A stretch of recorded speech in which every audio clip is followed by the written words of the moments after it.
Radio پر یا T V پر اور سمجھا کہ اس سے برکت حاصل ہو جائے گی،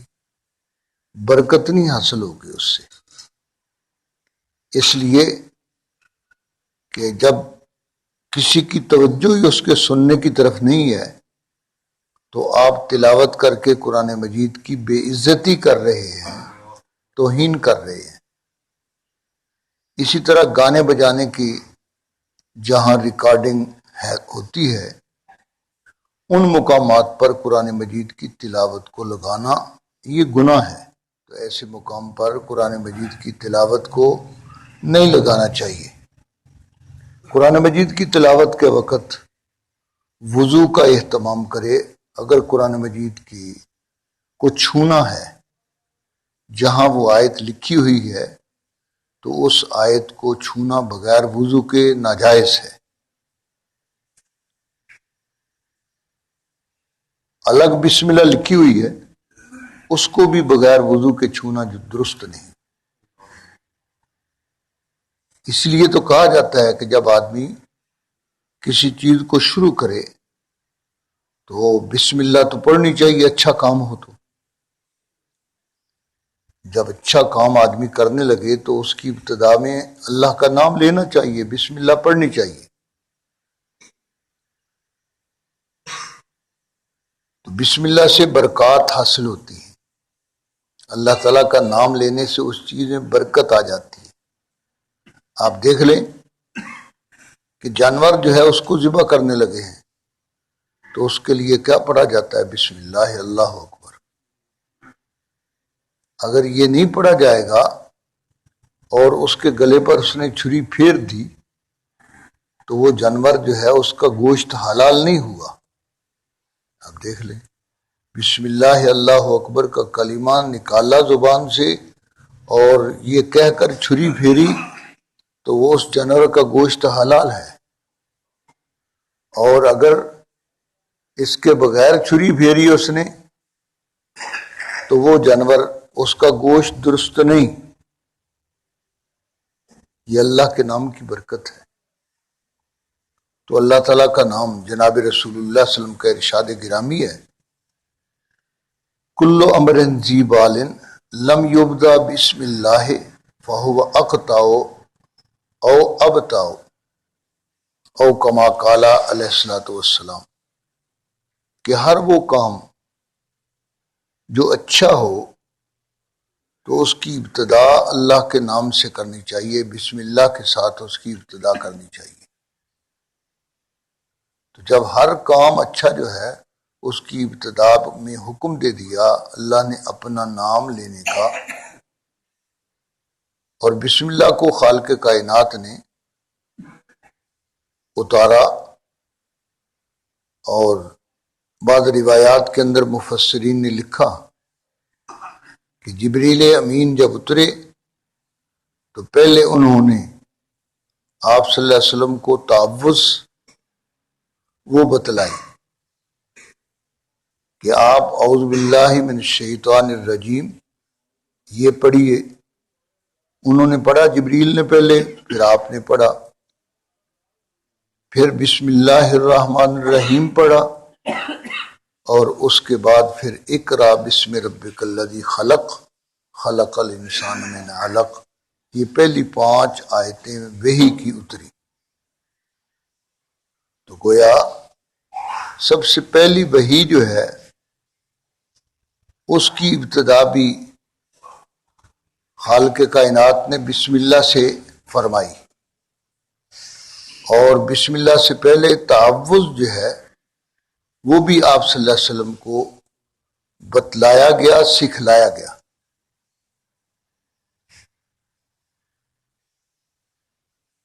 مسلمان، اس کا تو ظاہر بات ہے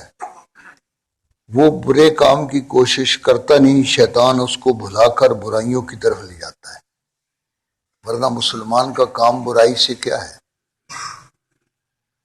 برائی اللہ کی نافرمانی ہے، وہ اللہ کے غصے کو دعوت دینے والی ہے، اور مسلمان وہ کام کرتا ہے جو کامل مسلمان ہے،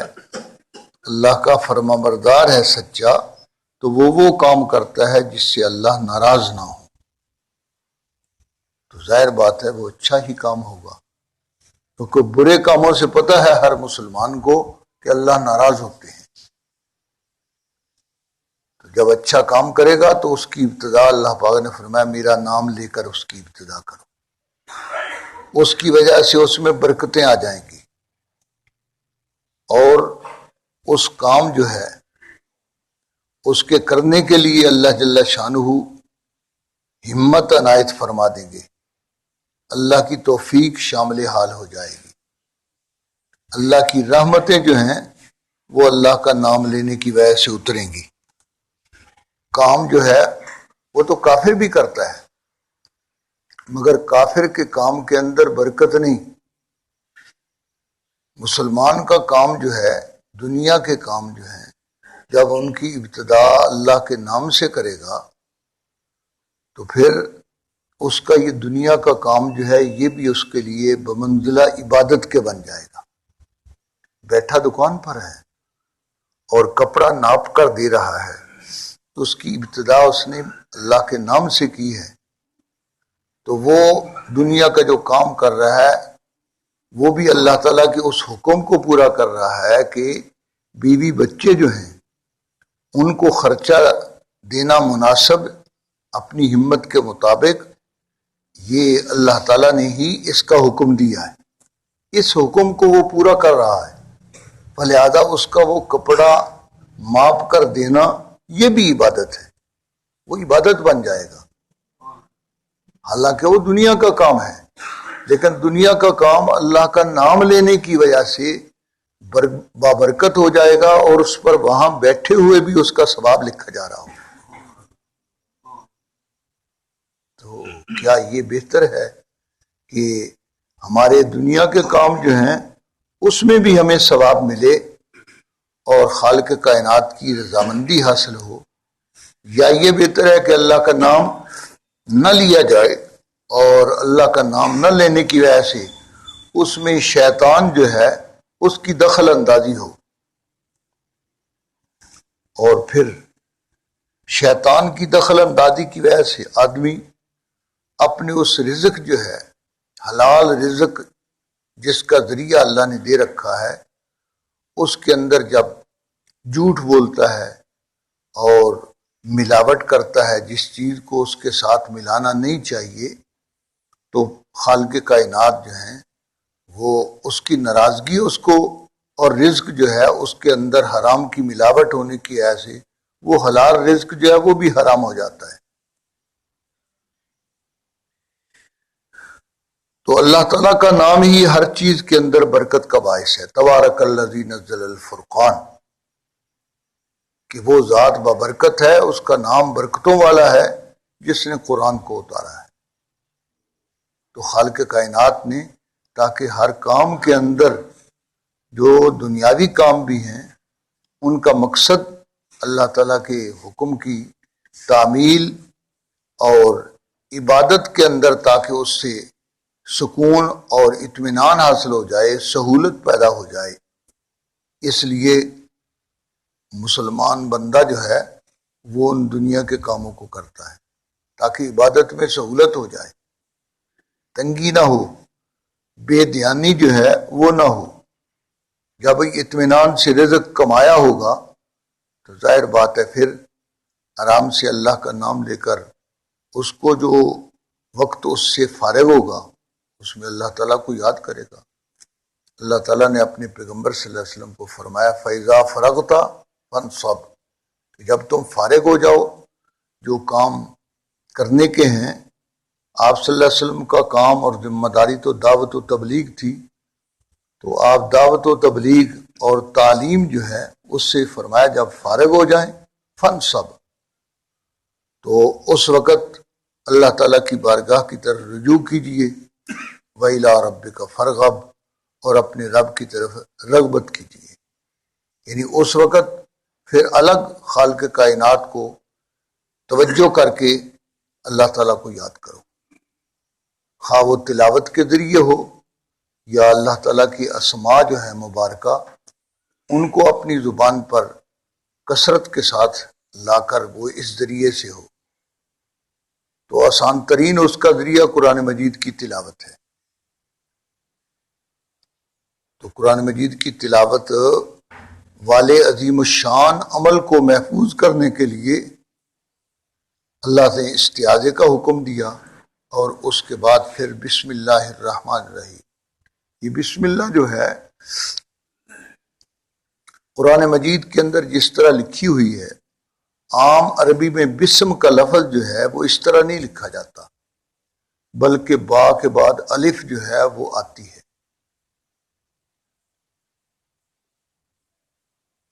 قرآن مجید میں بسم اللہ جو ہے وہ الف کے بغیر لکھی جاتی ہے، با کو سین کے ساتھ ملا دیا جاتا ہے۔ اب عام عربی کے اندر جب یہ با کو اسم کے لفظ کے ساتھ لکھا جاتا ہے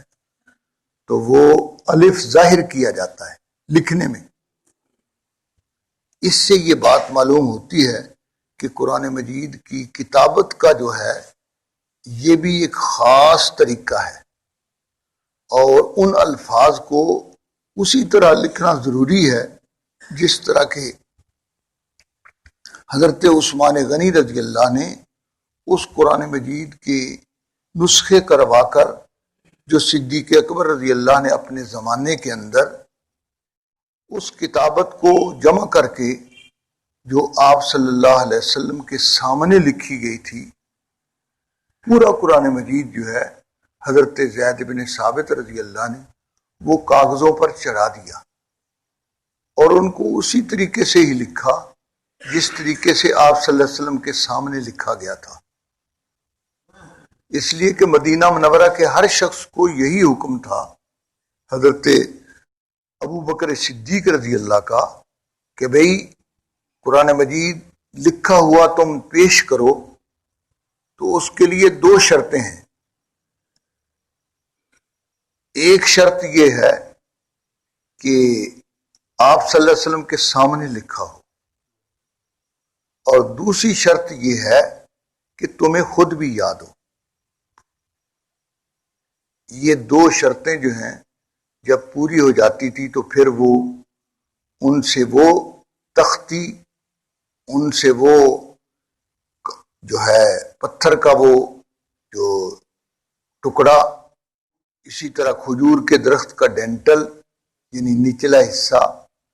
یا ہڈی، اونٹ کی ہڈی، اس پر لکھا ہوا تو وہ تب قبول کرتے تھے، اور اس کو ان کے ساتھ جو آپ صلی اللہ علیہ وسلم نے خود لکھوایا اس کے ساتھ اس کو ملاتے، اور ملانے کے بعد پھر حضرت زید بن ثابت جو ہے وہ لکھتے۔ ان دونوں کو آپس کے اندر ملا کر موازنہ کر کے کہ بالکل وہی ہے، تو اس کے بعد پھر لکھتے۔ اتنی بڑی احتیاط، اور حضرت فاروق اعظم رضی اللہ تعالیٰ عنہ اور زید بن ثابت کی ڈیوٹی لگا دی حضرت ابو بکر صدیق نے کہ عمر تم نے اگر یہ مشورہ دیا ہے تو اب اس کام کے اندر معاونت بھی کرو۔ تو چنانچہ حضرت زید بن ثابت اور حضرت فاروق اعظم وہ مسجد کے دروازے پر ایک اس طرف بیٹھ جاتے، ایک اس طرف، اور ہر مسجد سے نکلنے والا جو نمازی تھا، مرد یا عورت، اس کو یہ بات کہتے کہ بھئی تمہارے پاس کوئی لکھا ہوا قرآن مجید کی کسی سورت کا کوئی حصہ ہے تو وہ لے آؤ، تاکہ یہ جو کتابت ہے یہ سارے مدینہ کے مرد اور عورت جو بھی قرآن مجید کو یاد کرنے والے ہیں، تاکہ ان سب کی قرات اور ان سب کی لکھنا جو ہے اس کی باہمی مطابقت جو ہے تاکہ وہ ثابت ہو جائے، اور اس طرح کا متفقہ صحیفہ تیار ہو جائے کہ جس کے بارے میں سب کو یہ معلوم ہو کہ اس کے اندر کوئی لفظ جو منسوخ ہو چکا وہ نہیں لکھا گیا، بلکہ یہ وہی تلاوت ہے جو تلاوت آپ صلی اللہ علیہ وسلم آخری دور تک کرتے رہے، اور چنانچہ اس طریقے سے حضرت زید بن ثابت نے یہ کام کیا. اور اس کے لیے دوسری دلیل یہ ہے کہ سورہ توبہ اس کے شروع کے اندر بسم اللہ نہیں لکھی. تو حضرت عبداللہ ابن عباس نے حضرت عثمان سے پوچھا کہ یہ آپ حضرات نے سورہ توبہ جو ہے اس کے شروع کے اندر بسم اللہ نہیں لکھی، بقیہ ہر سورت کے شروع کے اندر بسم اللہ لکھی ہوئی ہے. تو حضرت عثمان غنی رضی اللہ تعالیٰ عنہ نے فرمایا کہ بھئی بات یہ ہے کہ ہر جو سورت اترتی تھی جب وہ سورت مکمل ہو جاتی اور دوسری سورت جو ہے وہ شروع ہوتی تو اس کے شروع میں بسم اللہ اترتی. گویا یہ آیت جو ہے یہ 114 مرتبہ اتری ہے. تو آپ صلی اللہ علیہ وسلم فرماتے بھی یہ سورج ہے مکمل ہو گئی، اس کے آخر میں اور اگلی سورت کے شروع کے اندر بسم اللہ لکھ دو. تو وہ بسم اللہ لکھ دی جاتی، جس سے دونوں صورتوں کے اندر فرق ہو جاتا کہ یہ سورت مکمل ہو گئی ہے، یہ نئی سورت شروع ہو گئی ہے. نئی سورت کے شروع میں بسم اللہ لکھا جاتا. اور بسم اللہ قرآن مجید کی ایک آیت کا حصہ بھی ہے. حضرت سلیمان علیہ السلام کا خط قرآن مجید کے اندر موجود ہے. اس خط میں حضرت سلیمان علیہ السلام نے بھی اپنے خط کی ابتدا میں بسم اللہ لکھی ہے. آپ صلی اللہ علیہ وسلم کے جتنے بھی خطوط دریافت ہوئے ان سب خطوط کے شروع میں بسم اللہ لکھی ہوئی ہے.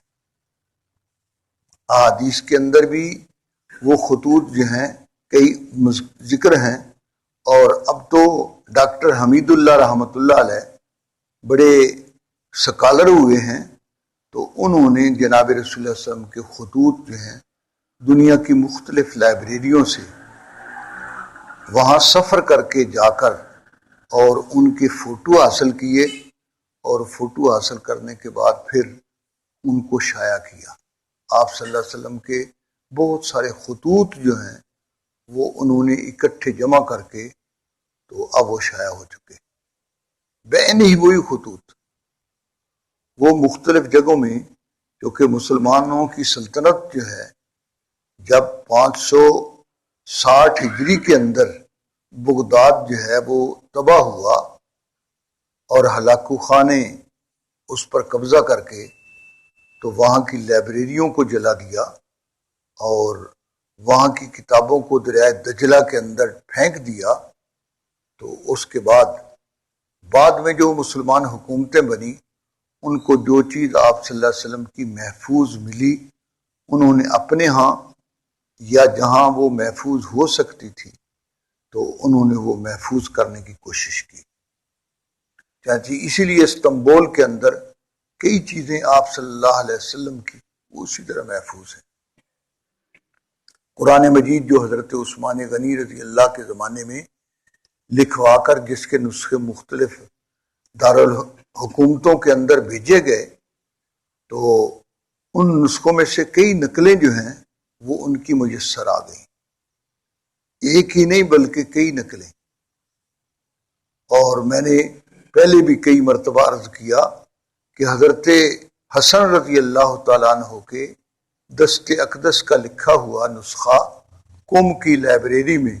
ایران کے اندر موجود ہے، اور اس کی ترتیب یہی ہے